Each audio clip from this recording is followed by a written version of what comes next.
What's up, YouTube? This is Too Raw for TV.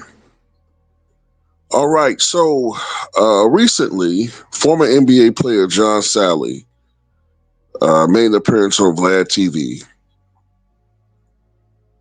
and they were talking about a multitude of different topics.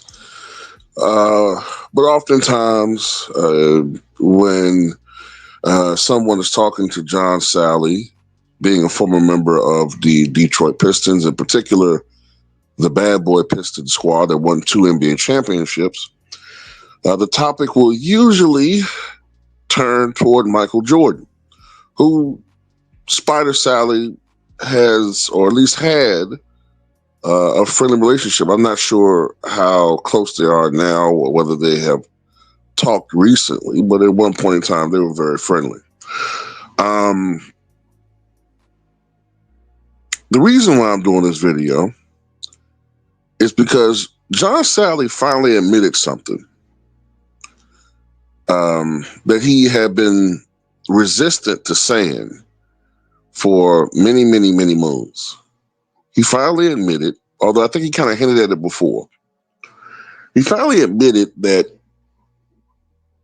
he really does consider Michael Jordan the GOAT. And the reason why he doesn't say it is because, more or less, because of Detroit culture, Piston pride. You know, the guy, although he did play for multiple other teams, at heart, he is a bad boy Piston. And he basically referenced something that Jalen Rose said. Now, Jalen Rose, of course, never played for the Detroit Pistons. At least I don't think he did. Maybe he did briefly. I don't know. But from my knowledge, he never played for the Detroit Pistons. But he grew up in Michigan, and he was a huge Detroit Piston fan. And because he was a Detroit Piston fan, we all know that he played for Fab Five, Michigan team. And because of that, he was a true blue Michael Jordan hater.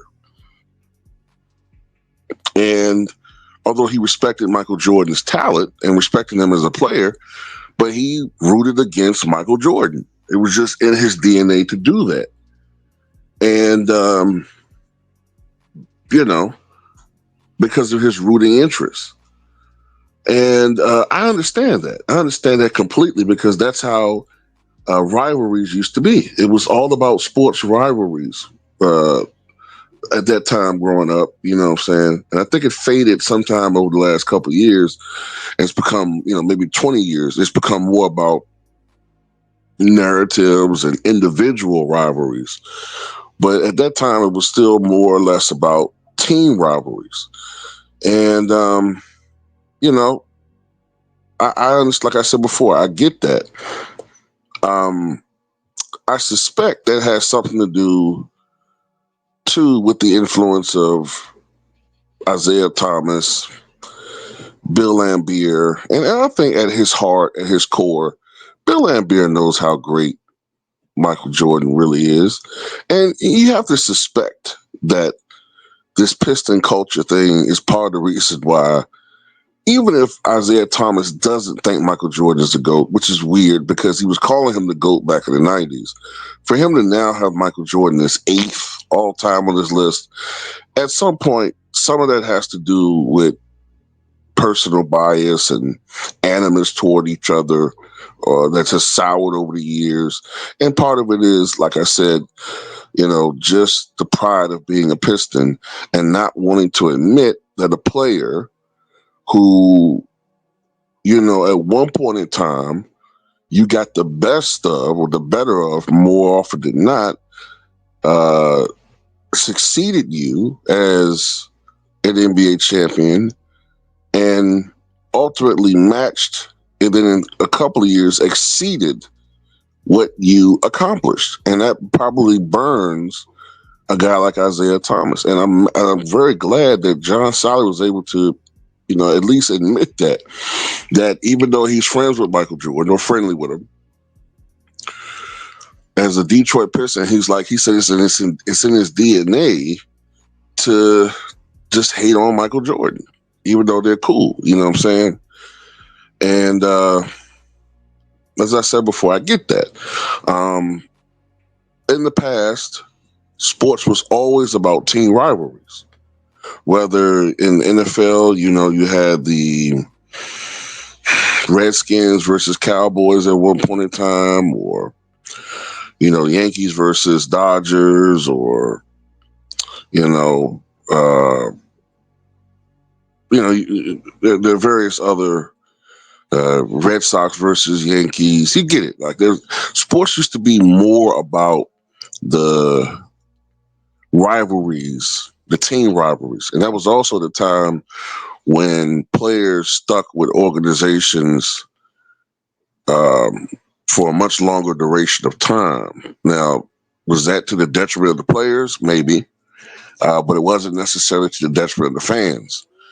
But since that has become a rarity for a player to stay with an organization for more than 5 consecutive years or 6 years, player loyalty to teams have dropped.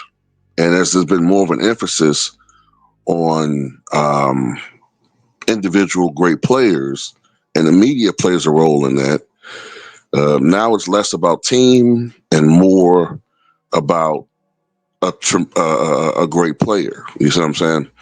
So, yeah, a lot of that rising NBA salary or rising sports salaries, and the free agency, and the emphasis on as far as individual great players.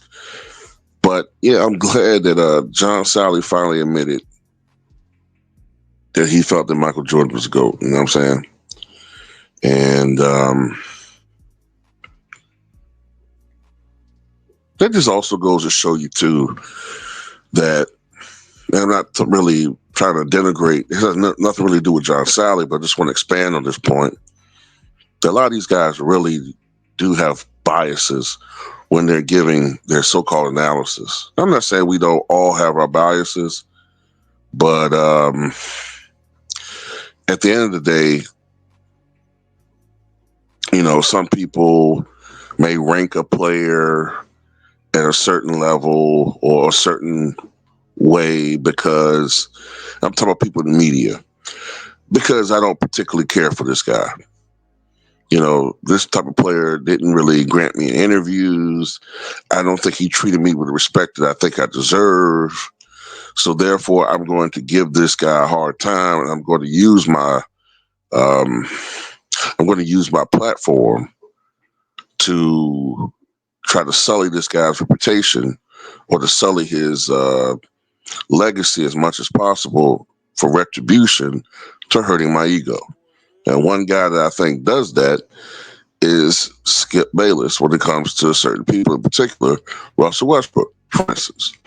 But just want to throw it as an example. And some of them, it's not even about personal grudge. Some people are doing it out of the fact that they're being compensated to do so. But anyway, that's all I got to say about it. Tell me what you guys think.